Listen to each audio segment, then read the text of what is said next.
দুনিয়াতে উলঙ্গ আইসি এই সাদা কাপড়টার জন্য, এই সাদা কাপড়টার জন্য আইসি দুনিয়াতে। পুরুষ মানুষ ঢাকার দরকার নাই, সাদা কাফন দেখলে অন্তরের মধ্যে কি আসে, কিছু হয়, আর সেটা মনে রাখবেন। পুরুষের ঢাকার দরকার নেই, মহিলাদেরকে এভাবে উপর দিয়ে ঢেকে দিতে হয়। মরণের হারে জীবিত থাকতে দরকার নাই, কি কন?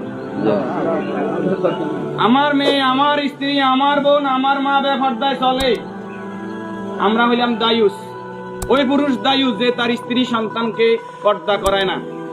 আপনি থাকতে আপনার স্ত্রী কিভাবে ফেরিওয়ালার সামনে যায় আলু খাইস কিনে, আপনি দেশে থাকতে, আপনি এলাকা থাকতে আপনার স্ত্রী কিভাবে মার্কেটিং করে যায়, এভাবে বাজার সদাই করে, আপনি পুরুষ কেন পর্দার ব্যাপারে সচেতন নয়? আপনার উপযুক্ত মেয়ে ওড়না ছাড়া ঘর থেকে বের হয় কিভাবে? আপনার মেয়ে, আমার মেয়ে কিভাবে পায়জামার টাকনুর উপরে